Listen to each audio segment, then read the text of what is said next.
안녕하십니까? 어디 아프세요? 네, 다들 어디 불편하신 건 아니시죠? 네, 날도 좋고 시원하기도 하고 낮에는 좀 덥긴 했지만 굉장히 아프신 분들 같아요. 기운 내시고 네, 좀 웃으시고 네, 웃으시고. 자, 우리 말씀 보겠습니다. 마태복음입니다. 19장 16절에서 22절입니다. 마태복음 19장 16절에서 22절까지 보겠습니다.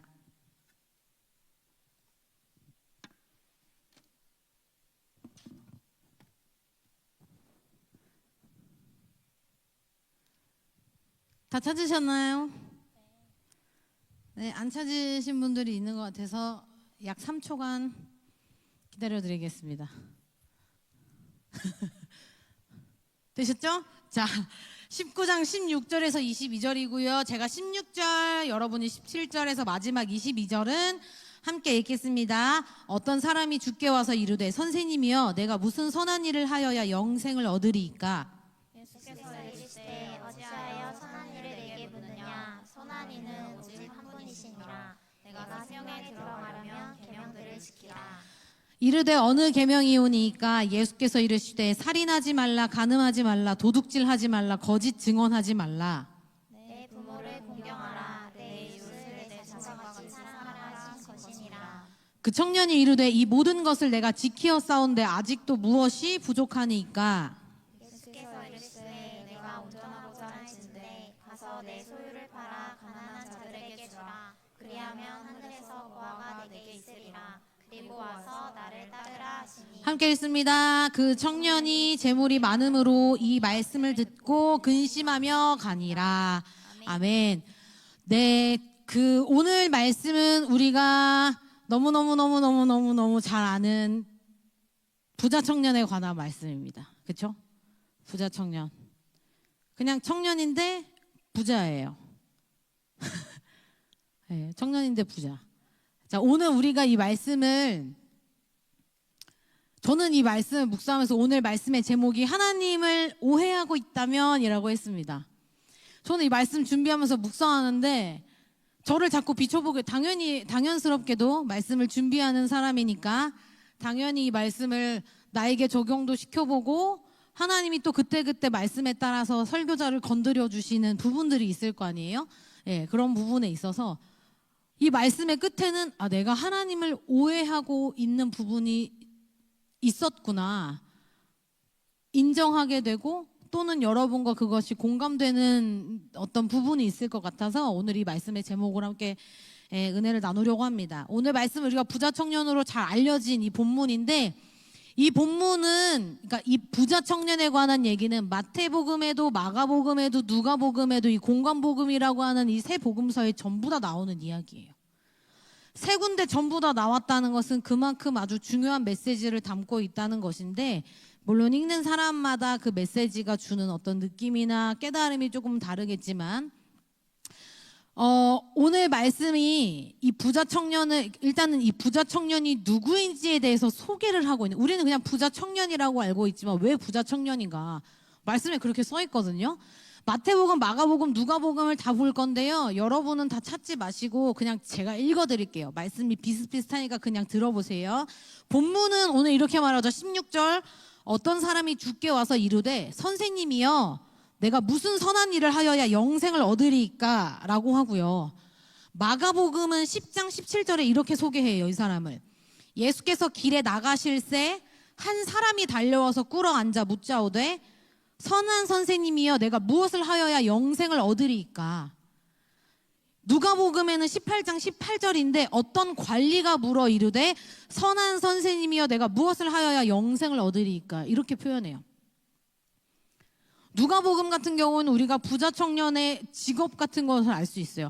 세 군데 다 조금씩 비슷하게 이 사람, 조금 비슷하지만 조금은 다르게 이 사람을 소개하고 있는데 종합해보면 이 사람은 청년이에요. 어디서 알 수 있냐면 마태복음, 우리 성경책 보시면 알겠지만 성경책 16절 바로 위에 작은 표제로 뭐라고 써 있습니까? 재물이 많은 청년이라고 써져 있어요. 계속 어떤 사람이 한 사람이 어떤 관리가라고 하는데 마태복음 19장 오늘 본문의 16절 바로 위에 작은 표제는 재물이 많은 청년, 이 때문에 우리가 항상 부자 청년이라고 하는 거죠. 청년이에요. 부자고요. 그 다음에 누가복음에서는 어떤 관리가라고 시작하는데 정확하게 이 사람이 어떤 직위를 갖고 있고 어떤 일을 하는지는 나와 있지는 않지만 그냥 어떤 관리가라고 표현한 것에 따라서 이 사람이 지도자이거나 어떤 것을 무엇인가니까 아무튼 관리하는 그런 역할에 있는 사람이다. 높은 지위 정도에 있는 사람이겠구나라는 것을 유추할 수 있고, 그리고 말씀에서는 아주 짧게 표현되어 있지만 달려와서 꿇어 앉았다 이런 표현이 기록되어 있어요.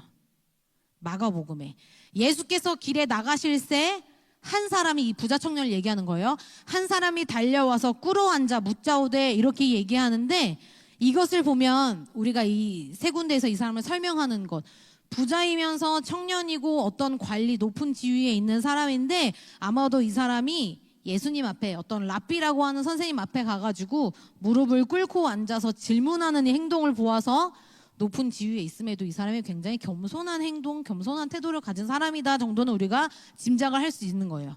재물이 많은 겸손한 청년. 우리가 그런 사람이 되면 참 좋겠죠? 재물이 많은 그냥 청년 아니고 재물이 많은 데다 겸손하기까지 한 청년. 이 사람이 바로 오늘 그 사람이란 말이에요. 그런데 이 사람에게, 이 청년에게 아마도 오랫동안, 굉장히 긴 시간 동안 갈증이 좀 있었던 것 같아요. 어떤 갈증이냐 하면 이 사람이 달려와서 예수님께 무슨 질문을 합니까? 세 군데 다 비슷하지만 조금 다르게, 선생님, 내가 어떤 선한 일을 해야 영생을 얻을 수 있습니까? 라는 질문을 해요. 내가 어떠한 일을 해야, 내가 무엇을 해야, 어떤 선한 일을 해야 영생을 얻을 수 있습니까? 라고 질문하는데, 영생을 얻고자 하는 이 사람 마음의 간절함과 갈급함이 있었다는 것을 우리가 알 수 있어요. 아마도 이 시대 이 청년은 그 시대의 다른 유대인들과 마찬가지로 유대인들처럼 그냥 율법을 잘 지키면서 살아왔을 거고 잘 배웠을 거예요. 그런데 아마도 지금의 우리처럼 교회를 오랫동안 다녀도 어떤 목마름이나 갈증이 우리 안에 있을 수 있잖아요. 그렇죠? 그런 것을 우리가 마주하는 것처럼 아마도 이 청년도 율법을 잘 배우고 잘 지키며 살아는 왔지만 아마 어느 순간에 어떤 목마름이 해소되지가 않아서 이 청년이 그동안에 만났던, 그리고 그에게 가르침을 주었던 일반적인 그냥 랍비들과는 다르게 전혀 행보가 다른 랍비가 나타났다는 소식을 들어요. 왜? 예수님이 막 병 고치고 다니고 죽은 사람 막 살려내고 이런 소식을 막 들었단 말이에요. 그러니까 내가 지금까지 알던 랍비와는 전혀 다른 행보를 가진 랍비가 나타났구나 라는 소문을 듣고 이 랍비에게 가면 아마도 내가 지금까지 알 수 없었던 영생을 얻는 방법을 가르쳐 주지 않을까 하는 마음으로 그 사람을 발견하자마자 막 달려가서 그 앞에 무릎을 꿇어서 질문하는 거예요. 선생님이여, 내가 어떤 선한 일을 해야 영생을 얻을 수 있습니까? 이렇게 질문했다는 거예요. 17절 볼까요? 17절 함께 읽겠습니다. 시작. 예수께서 이르시되 어찌하여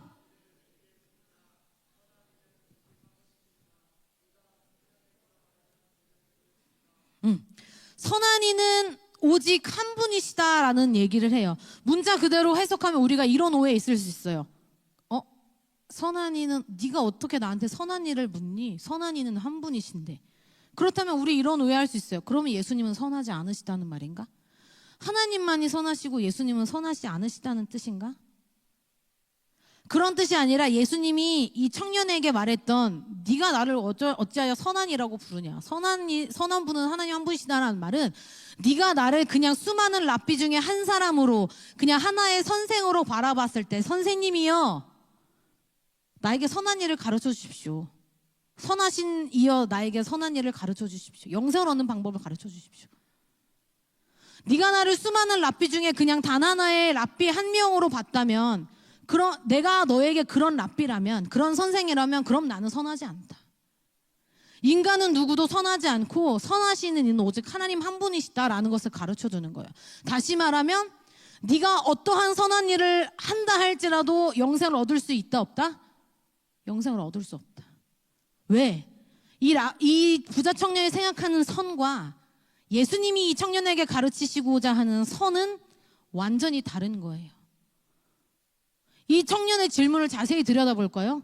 선생님이여, 내가 어떤 선한 일을 하면 영생을 얻을 수 있을까? 내가 얼마나 윤리적이고 도덕적인 선을 얼마나 더 해야 영생을 얻을 수 있습니까? 내가 지금까지 수많은 율법을 다 지켜왔고 배워왔는데 나 영생을 얻지 못한 것 같습니다. 근데 당신이라면 나에게 영생을 알려줄 수 있을 것 같아요. 근데 예수님 생뚱맞게 네가 그렇게 묻는다면 나는 선하지 않다. 네가 나를 수많은 랍비 중에 하나의 랍비와 같이 생각한다면 너는 어떠한 선한 일을 나에게 배운다 하여도 영생을 얻을 수 없다. 하나님의 선은 윤리적이고 도덕적인 것을 뛰어넘으시잖아요. 맞습니까? 네. 예수님은 그걸 가르치시는 거예요. 네가 말하는 선과 하나님의 선은 다르다. 선하신 분은 하나님 한 분뿐이시다. 이렇게 얘기하는 거예요. 그럼 이 청년은 지금 구원관에 잘못되어 있죠. 어떤 하나님의 율법을 잘 지키는 건 어떤 조건을 충족해야만 영생을 얻을 수 있고 구원을 얻을 수 있다라고 생각했기 때문에 선생님을 찾아가서 영생을 얻는 방법을 가르쳐 주십시오라고 물었던 거예요. 이 중에서 선한 일에서 영생을 얻으신 분 있으세요? 아무도 없어요. 우리가 알고 있듯이 구원은 그저 하나님의 전적인 은혜이자 선물인 거예요. 그런데 이 청년은 수많은 세월을 율법을 지키며 배워왔어도 그것을 모르고 있었다는 사실이에요. 어떤 선한 일을 해도 영생에 이를 수 없고 선하신 분은 하나님 한 분뿐이시다라는 것을 믿으시기 바랍니다. 아멘. 이어서 보겠습니다. 18절 19절입니다. 18절 19절. 청년이 묻죠. 그러면 어떤 계명을 내가 지켜야 됩니까? 예수님이 네가 영생을 얻고자 하면, 네가 완전해지고 온전해지고자 하면 율법을 지켜라. 이 청년이 18절에 어느 계명이옵니까? 물어요. 이상하네. 내가 지금까지 율법을 다 배우고 다 지켰는데 왜 나한테 어떠한 계명을 또 지키라고 하지? 내가 무엇이 부족하지? 라고 되묻는 거예요. 그런데 예수님 뭐라고 하시죠? 그 뒤부터 읽을까요? 예수께서 이르시되 살인하지 말라, 간음하지 말라, 도둑질하지 말라, 거짓 증언하지 말라, 내 부모를 공경하라, 내 이웃을 내 자신과 같이 사랑하라 하신 것이니라. 예수님이 말씀하신 이 계명들 우리가 어디서 많이 봤어요? 10계명에 있는 말씀이고요.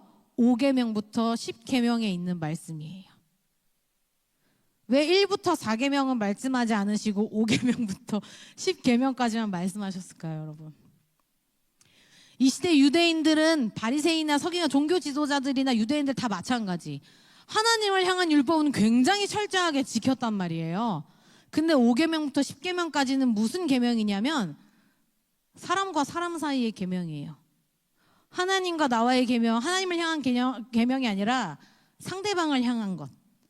그러니까 아마도 하나님을 향한 계명은 무지하게 철저하게 지켰을 것이지만 사람에게 향한 그 계명은 아마 제대로 잘 지키지 못했던 것 같아요.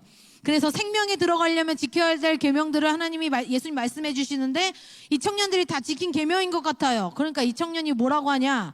20절에 그 청년이 이르되 이 모든 것을 내가 지키었사온데 아직도 무엇이 부족하니까. 당연히 이렇게 질문하겠죠. 나 그거 다 지켰어요. 정말로 지켰을까요? 정말 지켰을 거예요. 지키긴 지켰을 거예요. 아마도. 그런데 다 지키긴 지켰지만 예수님이 말씀하신 이 율법의 본질에는 닿지를 못했어요. 무슨 말이에요? 형식과 껍데기만 지켰다는 거예요. 종교 지도자들이 그러하듯이. 내 이웃을 내 몸과 같이 사랑하라. 그냥 조금 눈길도 주고 가끔은 돈도 주고. 예수님이 우리에게 하시는 말씀, 내 이웃을 내 몸과 같이 뭐 하라고요? 사랑하라고요.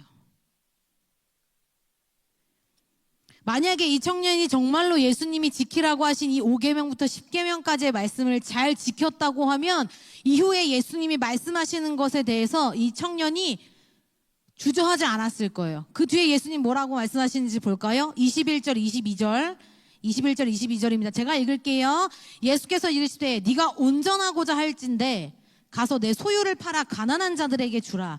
그리하면 하늘에서 보화가 내게 있으리라. 그리고 와서 나를 따르라.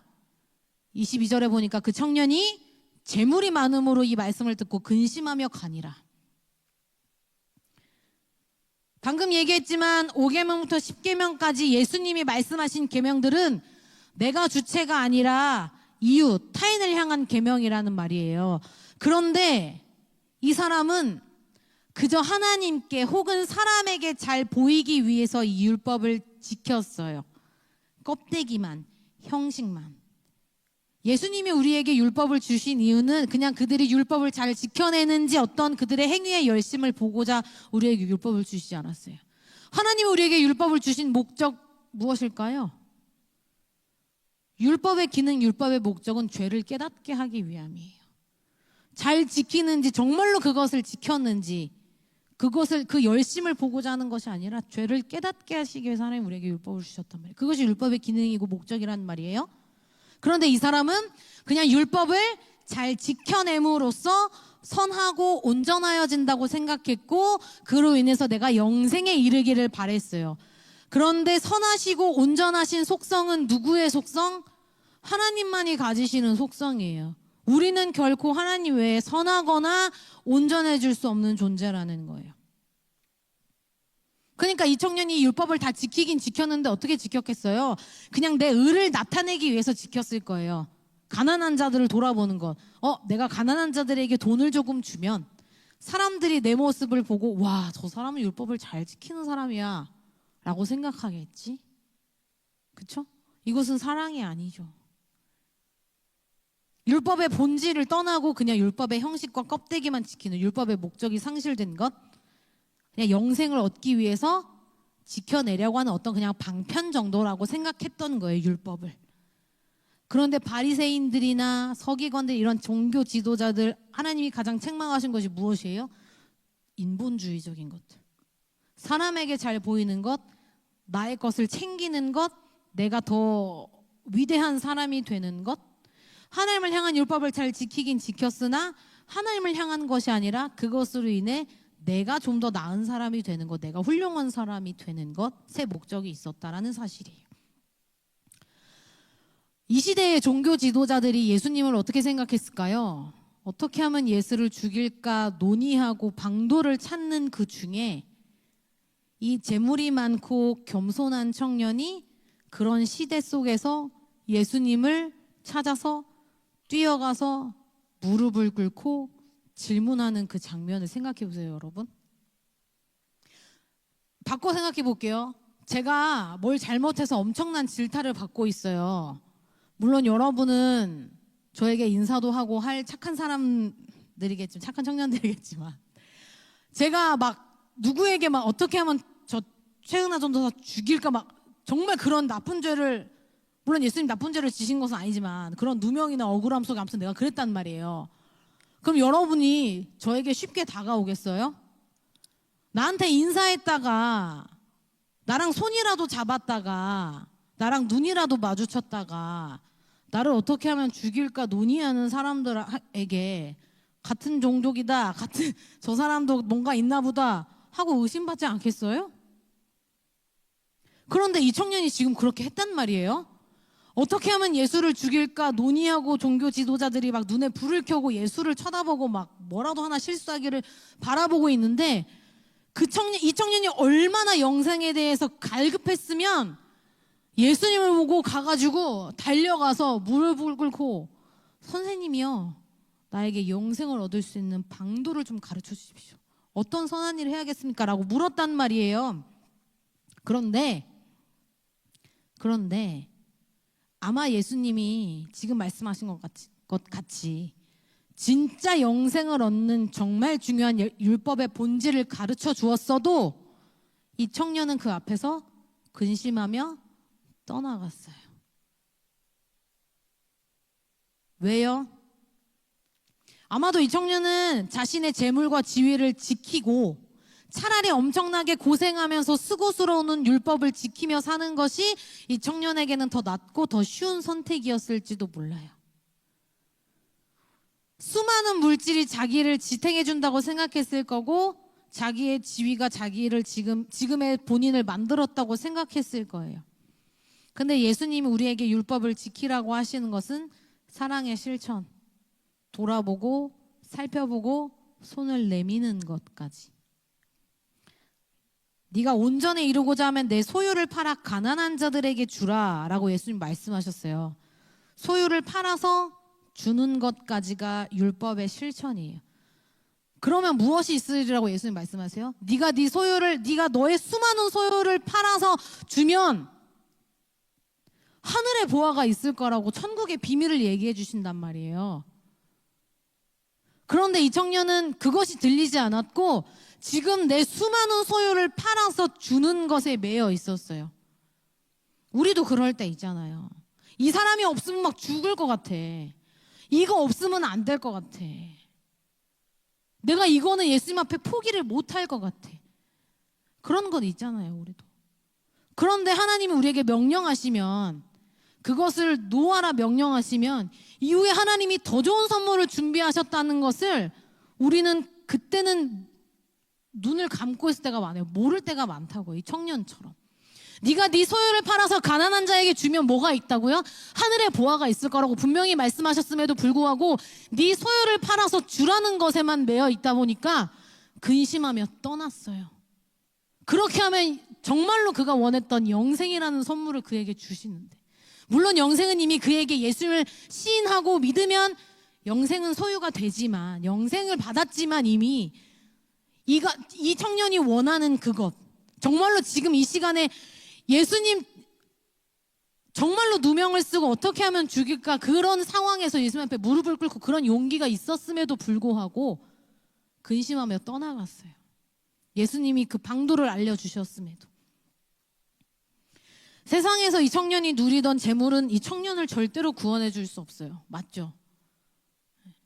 우리가 절대 놓을 수 없는 어떤 그 관계가 절대로 우리를 구원해 줄 수 없어요. 정말 슬프고 안타까운 얘기지만 그 관계는 언젠가 끝날 거예요. 내가 놓지 못하는 그것 언젠간 내 손을 떠날 거예요. 여러분, 우리가 하나님이 이 청년에게 말씀하신 것처럼 우리에게 무엇인가를 놓으라 하실 때 우리가 그것을 놓고 천국의 비밀을 깨닫게 되면 이 청년처럼 아이러니하고 어리석은 질문을 예수님 앞에 다시 하지는 않게 돼요. 내가 어떤 선한 일을 해야 영생을 얻을 수 있습니까? 이런 질문을 다시 하지 않게 되는 거죠. 우리가 인생에 예수님 앞에 기도할 때 다시는 어리석은 그런 질문들을, 그 질문은 다시 하지 않게 되겠죠. 본질을 잊으면 안 된다는 거예요. 제가 찬양 인도를 되게 오래 했거든요. 근데 어렸을 때는 찬양 인도할 때 뭐에 꽂혔냐면 열심히 연습하고 찬양 인도하면 돼요.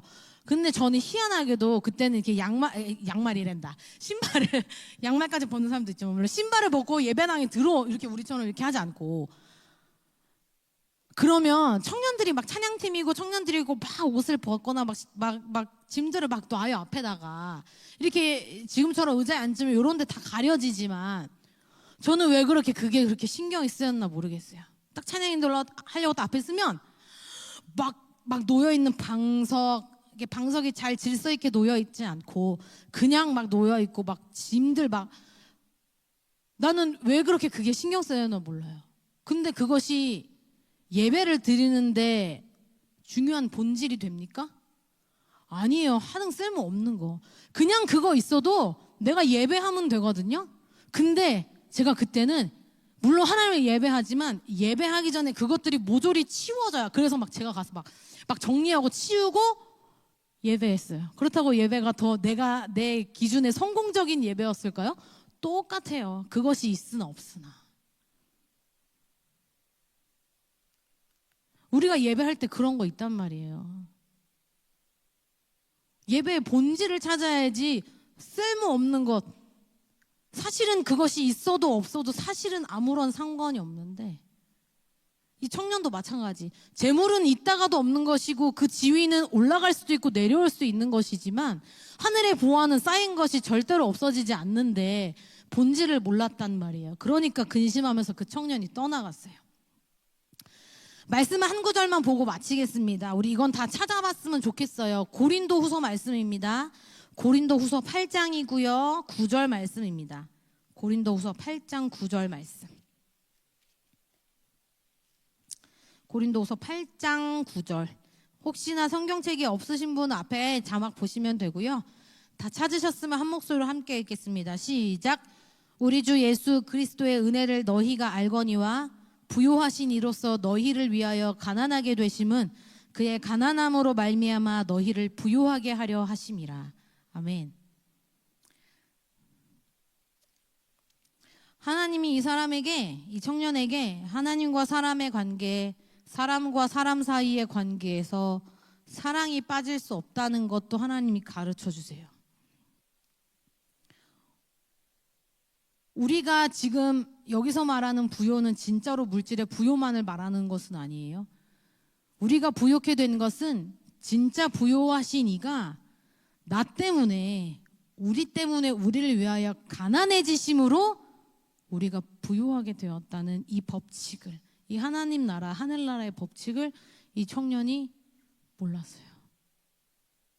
네 재물, 네 소유를 팔아 주면 하늘의 보화가 쌓일 것이라는 비밀을 몰랐단 말이에요. 우리는 이 비밀, 이 놀라운 말씀을 붙들고 살아야 되는 거예요. 여러분, 만약에 이 청년이 예수님 말씀에 순종해서 자기의 수많은 재물 팔아서, 지위도 높았으니 재물도 무지 많았겠죠? 이 재물을 만약에 팔아서 줬어요. 거기까지 실천했다고 생각해 봅시다. 이 청년은 어떻게 됐을까요? 거꾸로 가난하게 됐겠죠. 그렇죠? 가난하게 됐겠죠. 부자 청년이 예수님 말씀에 순종해서 자기의 재물을 팔아서, 자기의 소유를 팔아서 가난한 자들에게 다 나누어 주면 이 청년은 거꾸로 자신이 가난해지는 거예요. 우리 함께 읽은 고린도서 8장 9절. 부요하신 이가 가난하게 되심은 우리 때문에 그렇게 되셨다는 거예요. 그래서 우리가 계속 가난하냐? 아니요, 하늘의 보화가 쌓인 거죠. 우리는 부요하게 된 자들이에요. 저는 여기서 내가 하나님을 왜 오해하고 있는가? 부자 청년은 자신의 소유를 팔아서 다 주면 가난하게 돼요. 근데 우리는 인생에서 이걸 가장 두려워해요. 내 것을 내려놓는 것, 내 것을 팔아서 남에게 주는 것. 하나님이 그것이 아니라고 하면 그것을 내려놓을 수 있는 용기를 내는 것을 너무너무 두려워해요. 하나님께 나를 내던지는 것. 무슨 말이에요? 하나님께 내 인생을 맡긴다는 거예요. 그러면 조금은 내가 하고 이 부분은 하나님이 내 인생을 책임지세요? 그건 하나님께 맡기는 게 아니죠. 이 청년에게 네 소유를 팔아서 가난한 자들에게 주라 할 때 네가 살 만큼은 살고 나머지를 주라, 그렇지 않아요. 이 청년이 가난하게 될 것을 감수하고 주어야 하는 거예요. 예수님이 그러하셨던 것처럼, 부요한 자가 가난하게 되셨던 것처럼, 우리가 하나님 앞에 내 인생을 내던지지 못하는 것에는 항상 장애물이 있어요. 이 부자 청년에게는 그 풍족한 소유가 장애물이었던 것처럼 우리에게는 시간일 수도 있어요. 우리에게도 물질일 수 있어요. 마음일 수도 있어요. 토요일 6시에 여기 왜 와 계신 거예요 도대체? 나가서 놀아도 되잖아요. 왜 오셨어요 여기? 저도 피곤해요. 집에서 이 시간에 눕고 싶어요. 내일 주일 사역이 있으니까. 우리는 왜 모였을까요? 여기에 왜 시간을 내었을까요? 왜 마음까지 가져왔을까요? 고린도서 8장 9절의 말씀을 믿기 때문이에요. 내 것을 하나님 앞에 드리면 하나님이 내 인생을 책임지신다는 법칙을 우리는 알기 때문이에요. 근데 우리는 가끔 하나님을 오해해요. 내가 하나님 앞에 내던지면 내가 너무 가난해질까 봐, 내가 이전과 같은 삶을 살지 못할까 봐, 내가 지금보다 더 못해질까 봐. 하나님은 나한테 계속 요구만 하시잖아요. 그렇다고 느끼지 않으세요? 전 옛날에 그랬던 것 같아요. 지금은 까먹은 것 같은데 계속 예배하라고 하고, 기도하라고 하고, 전도도 하라고 하고요, 말씀처럼 베풀기도 하라고 하고, 마음도 주라고 하고, 선도 행하라고 하고, 염려도 하지 말라 그러고, 순종하라고도 하고, 하나님 말씀하시면 안전했던 곳에서 떠나기도 해야 되고, 떠나고 싶은데 머물러 하시면 계속 머물기도 해야 돼요. 하나님 우리에게 요구하시는 게 너무나 많단 말이에요. 그런데 내 삶은 여전히 그대로일 때, 나는 순종했는데 내 지갑은 여전히 그대로일 때, 내 신앙도 내 가정도 내 관계도 모든 것이 그대로일 때 우리는 하나님을 가끔 오해하게 돼요.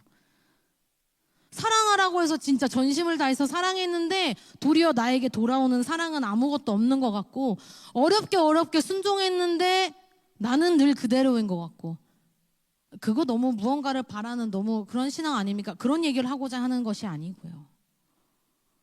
연약한 인간이니까 때로 그럴 수 있잖아요. 하나님이 그렇게 하라고 하셔서 정말로 힘을 다해서 진짜 하기 싫지만 그렇게 한번 실천했는데 나에게는 아무것도 돌아오는 것이 없이 나는 그냥 늘 그대로일 때.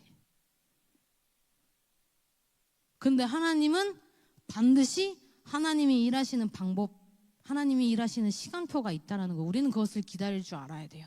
지금은 아무것도 없는 것 같아도, 지금은 내가 순종했는데 내가 다시 가난해진 것 같아도, 아무것도 없는 것 같아도 하나님은 하나님의 방법과 하나님의 시간표 안에 우리를 세상이 말하는 부요와는 다르지만 우리의 심령을 부요하게 하실 거고요, 우리 공동체를 부요하게 하실 줄 믿습니다. 아멘. 반주해 주시면, 부자 청년은 하나님의 선하심과 자신이 생각하는 선의 기준이 다르다는 걸 몰랐어요.